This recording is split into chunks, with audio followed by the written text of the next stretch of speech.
Hello everyone, welcome back to my channel. So నిన్నటి క్లాస్లో RT act గురించి అయితే 3 వీడియోస్ కింద అయితే నేను పోస్ట్ చేశానండి ఆల్రెడీ. ఇంకెవరైనా చూడకపోతే ఆర్టీలో మనకి ఎన్ని అధ్యాయాలు ఉన్నాయి అండ్ ఎన్ని సెక్షన్లు ఉన్నాయని క్లియర్ కట్గా ఒక 3 వీడియోస్ అయితే చేశాను. సో ప్లేలిస్ట్లో నీట్గా మనకు సైకాలజీ న్యూ అనేసి ఉంటుంది. ఇయర్ ఇచ్చానండి 2025 to 26 అని. సో ఆ ఇయర్ని బేస్ చేసుకొని మీరు వీడియోస్ని అయితే చూడడానికి అయితే ట్రై చేయండి. అండ్ ఇంకొకటి సోషల్ మెథడ్కి సంబంధించిన చాలామంది కూడా అడిగారు. సో సోషల్ మెథడ్ అనేది చేయండి అనేసి ఆల్రెడీ ప్రీవియస్ క్లాసెస్లో నేను చేశానండి. సో వన్స్ ఒకసారి ప్లేలిస్ట్లో మీరు నీట్గా సోషల్ మెథడాలజీ ఇప్పుడు చేసింది కాకుండా లాస్ట్ టెట్ డిఎస్కి చేశాను కదా, సో ప్రాక్టీస్ క్వశ్చన్స్ అనేవి చేశాను. సో వాటిని ఒకసారి అయితే చూడండి. నెక్స్ట్ 10th క్లాస్ జాగ్రఫీ అయితే చేశాను. ఎకనామిక్స్ చేయడానికి అయితే టైం అనేది సెట్ కావడం లేదండి. మ్యాక్సిమం మనకు సైకాలజీలో కొన్ని టాపిక్స్ క్లియర్ అయిన తర్వాత ఎకనామిక్స్ చేయడానికి అయితే ట్రై చేస్తాను. సో వీడియోస్ మాత్రం రెగ్యులర్గా చూస్తూ ఉండండి. అలాగే మీకు నచ్చినట్లుగా అయితే వాల్యుబుల్ ఇన్ఫర్మేషన్ అండ్ సిలబస్లో ఉండే బేస్ చేసుకొని నేను వీడియోస్ అనేది పోస్ట్ చేస్తుంటాను.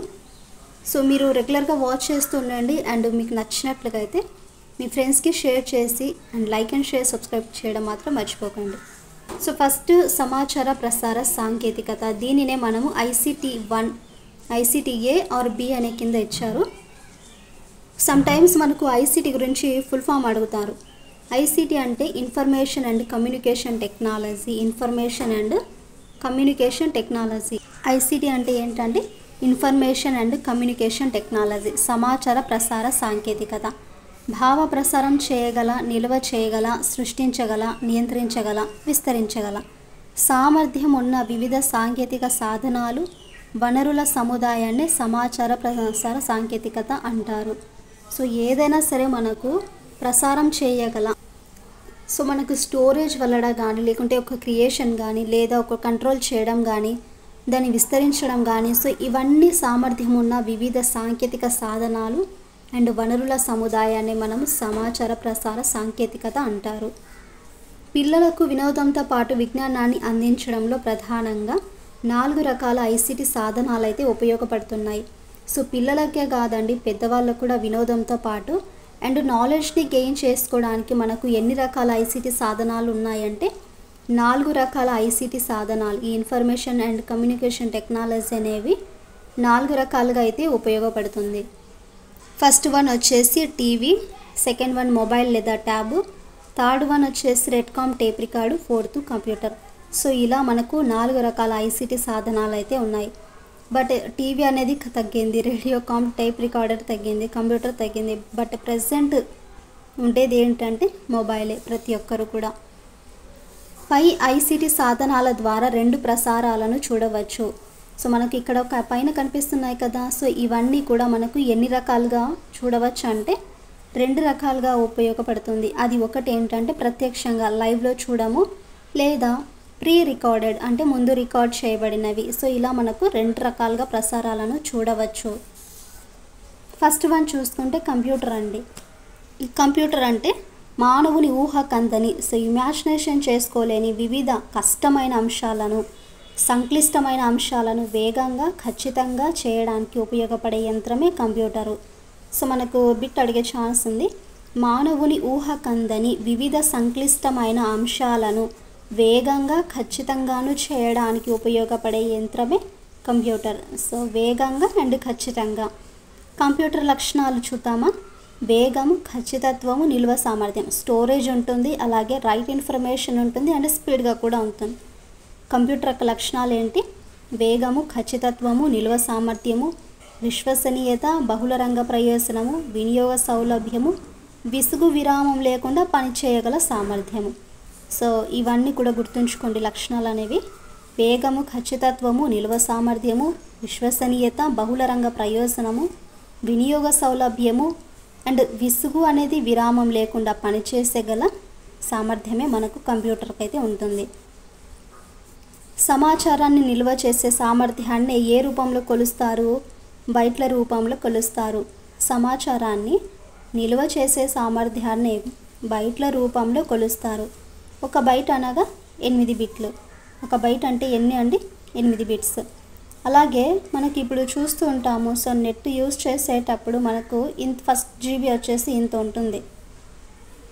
1024 బైట్స్ కలిపితే 1 కిలోబైట్, 1024 కిలోబైట్స్ కలిపితే 1 మెగాబైట్, 1024 మెగాబైట్స్ కలిపితే 1 గిగాబైటు, 1024 గిగాబైట్స్ కలిపితే 1 టెరాబైటు.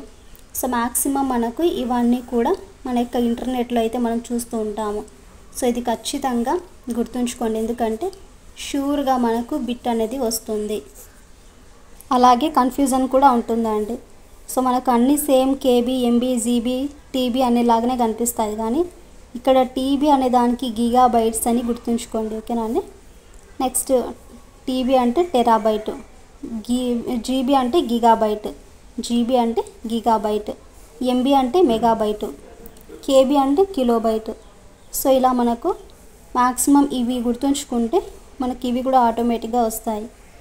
నెక్స్ట్ కంప్యూటర్లో 2 రకాల విభాగాలు అయితే ఉంటాయండి. సో కంప్యూటర్లో మనం చూస్తుంటాము. సో ఎన్ని రకాల విభాగాలు ఉంటాయి? ఒకటి హార్డ్వేర్, సాఫ్ట్వేర్, ఇలా మనకు 2 పార్ట్స్ అయితే ఉంటాయి. కంప్యూటర్లో 2 రకాల విభాగాలు ఉంటాయి. అందులో హార్డ్వేర్, సాఫ్ట్వేర్ అనేవి ఉంటుంది. కంప్యూటర్లో భౌతికంగా కనిపించే లక్షణాలనే కంప్యూటర్లో భౌతికంగా కనిపించే విభాగాలను హార్డ్వేర్ అంటారు. కంప్యూటర్లో భౌతికంగా కనిపించే విభాగాలను హార్డ్వేర్ అంటారు. కంప్యూటర్ హార్డ్వేర్లో మళ్ళీ 3 రకాల విభాగాలు అయితే ఉంటాయి. సో ఫస్ట్ భౌతికంగా కనిపించే విభాగాలనేమో హార్డ్వేర్ అంటారు. ఈ హార్డ్వేర్లో కూడా మళ్ళీ 3 రకాల విభాగాలు అయితే ఉంటాయి. అందులో ఫస్ట్ వన్ వచ్చేసి ఇన్పుట్, సెకండ్ వచ్చేసి సెంట్రల్ ప్రాసెసింగ్ విభాగం, దీన్నే సిపియు అంటారు. థర్డ్ వచ్చేసి అవుట్పుట్ విభాగం. ఇవన్నీ కూడా దేనిలో భాగాలంటే హార్డ్వేర్లో భాగాలు. సో మరొకసారి చూడండి. ఫస్ట్ మనకు భౌతికంగా కనిపించే విభాగాలను హార్డ్వేర్ అంటారు. హార్డ్వేర్లో మళ్ళీ మనకి ఎన్ని భాగాలు ఉంటాయి? 3 భాగాలు అయితే ఉన్నాయి. ఫస్ట్ వన్ ఏంటి? ఇన్పుట్ విభాగం. సెకండ్ వన్ వచ్చేసి సెంట్రల్ ప్రాసెసింగ్ విభాగం, దీన్నే సిపియు అంటారు. థర్డ్ వచ్చేసి అవుట్పుట్ విభాగం. ఫస్ట్ ఇన్పుట్ విభాగం గురించి చూద్దాం. కంప్యూటర్కు మనం సమాచారాన్ని అందించడానికి ఉపయోగించే విభాగమే ఇన్పుట్ విభాగము. ఇన్పుట్ పరికరాలు అన్నీ దీనిలో ఒక భాగము. చూడండి, కంప్యూటర్కు మనం సమాచారాన్ని అందించడానికి ఉపయోగించే విభాగమే ఇన్పుట్ పరికరాలు అన్నీ కూడా దీనిలో భాగమవుతాయి. మరి ఇన్పుట్ పరికరాలు ఏంటి? కీబోర్డ్ కానీ, mouse, scanner, light pen, joystick, graphic pad, optical mark reader, next magnetic ink character reader. So మనకు ఓఎంఆర్ అంటే ఆప్టికల్ మార్క్ రీడర్ అండి. Magnetic ink character reader, optical character reader, speech recognition system, barcode reader, punch card, next tapes, touch pads, touch screens, microphone, web camera, magnet డ్రమ్ములు. So ఇవన్నీ కూడా input పరికరాలు. Maximum మనకు sometimes full form కూడా అడుగుతుంటాడు. So optical mark reader అంటే OMR అండి. అలాగే magnetic ink character reader అంటే ఎంఐసిఆర్. ఇది మనకు ఇన్పుట్ విభాగం అంటే ఏంటి? ఇన్పుట్ పరికరము. నెక్స్ట్ వన్ చూసుకుంటే central processing unit, CPU, central processing unit. దీనిలో మళ్ళీ మనకు 3 భాగాలు అయితే ఉన్నాయి. ఈ సిపియులో మళ్ళీ మనకి ఎన్ని భాగాలు ఉన్నాయి? 3 భాగాలు అయితే ఉన్నాయి.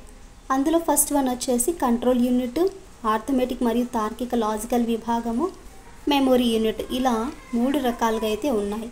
సో కంట్రోల్ యూనిట్ అంటే ఏంటి? కంప్యూటర్ యొక్క పనితీరును నియంత్రిస్తుంది. కంట్రోల్ అంటేనే ఇంకా చూడండి, కంప్యూటర్ యొక్క పనితీరును మనకు నియంత్రిస్తుంది. ఆర్థమెటిక్ మరియు ఇది తార్కిక లాజికల్ విభాగం, ఏఎల్యు అంటే ఇది తార్కిక పనులు, గణిత ప్రక్రియలను చేయడానికైతే ఉపయోగపడుతుంది. మెమొరీ యూనిట్ అంటే ఇది సమాచారాన్ని నిల్వ చేసే విభాగము. నెక్స్ట్ వన్ ప్రాసెసింగ్ పరికరాలైన సౌండ్ కార్డు, మైక్రో ప్రొసెసర్లు సిపియులోనే ఉంటాయి. ప్రాసెసింగ్ పరికరాలైన సౌండ్ కార్డు, మైక్రో ప్రొసెసర్స్ ఇవన్నీ ఏ దాంట్లో ఉన్నాయి? సిపియులో ఉంటాయి. మరి అవుట్పుట్ యూనిట్ అంటే ఏంటి? ఇక్కడ కంప్యూటర్ అందించిన సమాచారం ప్రాసెస్ చేసిన తర్వాత మనకు కావలసిన ఫలితాలను అందించడానికి ఉపయోగపడే వ్యవస్థే అవుట్పుట్ విభాగం. కంప్యూటర్ అందించిన సమాచారము ప్రాసెస్ చేసిన తర్వాత మనకు కావలసిన ఫలితాలను అందించడానికి ఉపయోగపడే వ్యవస్థే అవుట్పుట్ విభాగం. మరి అవుట్పుట్లో మళ్ళీ పరికరాలు ఏంటంటే ఎల్సిడి లేదా LED monitor, printer, plotter, speaker. So ఇవన్నీ కూడా అవుట్పుట్ విభాగాలు. ఇన్పుట్ విభాగాలు వస్తే మనకి ఇవన్నీ వస్తాయండి, keyboards, mouse, scanner, light, pen, joysticks. But output పరికరాలు చూసుకుంటే ఎల్ఈడి లేదా LCD, monitor, printer, plotter, speaker ఇవన్నీ కూడా అవుట్పుట్ పరికరాలు. ఇక్కడ చిన్న నోట్ చూడండి. ఒక చిత్రము, వీడియో పాట, కార్యక్రమం మొదలైనవి ఒక ఫైల్గా నిల్వ చేయబడతాయి.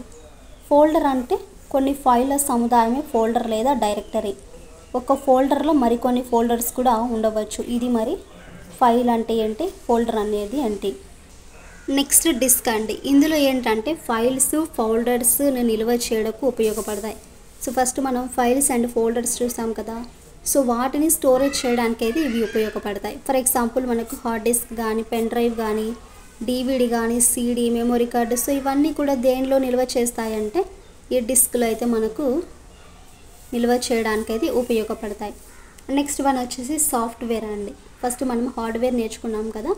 హార్డ్వేర్లో 3 విభాగాలు. సో ఇప్పుడు ఏంటంటే సాఫ్ట్వేర్లో కంప్యూటర్ సాఫ్ట్వేర్ అనేవి 2 టైప్స్ ఉంటాయి.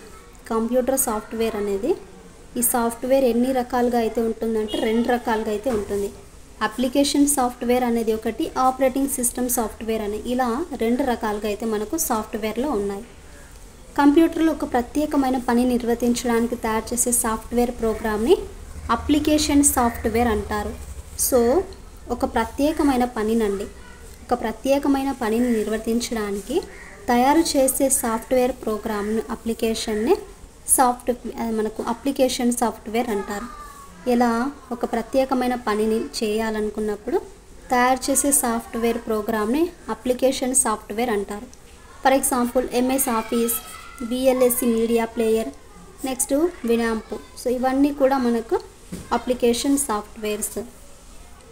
సెకండ్ వన్ వచ్చేసి కంప్యూటర్ పని చేయడానికి ఉపయోగపడే సాఫ్ట్వేర్స్ని ఆపరేటింగ్ సిస్టమ్ సాఫ్ట్వేర్స్ అంటారు. కంప్యూటర్ పని చేయడానికి ఉపయోగపడే సాఫ్ట్వేర్స్ని ఆపరేటింగ్ సిస్టమ్ సాఫ్ట్వేర్స్ అంటారు. ఎగ్జాంపుల్స్ విండోస్ కానీ, లైనాక్స్, డివోఎస్, మ్యాక్. సో ఇవన్నీ కూడా మనకు ఆపరేటింగ్ సిస్టమ్ సాఫ్ట్వేర్స్. సో ఇదండి ఈరోజు వీడియో. అయితే మనకు ఏమేమి నేర్చుకున్నాము ఒకసారి రీకాల్ చేసుకున్నాము. ఫస్ట్ ఆఫ్ ఆల్ ఐసీటీ అంటే ఏంటి, ఐసీటీలో కంప్యూటర్ అంటే ఏంటి, నెక్స్ట్ కంప్యూటర్లో మళ్ళీ మనకు విభాగాలు ఎన్ని ఉన్నాయి. సో ఆ విభాగాల గురించి 1 by 1 మీతో అయితే ఈరోజు డిస్కస్ చేస్తాము. సో నెక్స్ట్ క్లాస్లో వచ్చేసి ఇంటర్నెట్ అంటే ఏంటి, ఎంఎస్ ఆఫీస్ అంటే ఏంటి, అలాగే ఓఈఆర్ ఓపెన్ ఎడ్యుకేషనల్ రీసోర్స్ అంటే ఏంటి. సో 1 by 1 అయితే క్లియర్ కట్గా టుమారో కానీ లేకుంటే ఈరోజు ఈవినింగ్ కానీ వీడియో అయితే చేస్తాను. సో ఐ హోప్ మీకు వీడియోలో ఉండే ప్రతి ఇన్ఫర్మేషన్ కూడా నచ్చినట్లయితే కింద కామెంట్ అయితే చేయండి. అలాగే మీకు లైక్ అండ్ షేర్, సబ్స్క్రైబ్ చేయడం మాత్రం మర్చిపోకండి.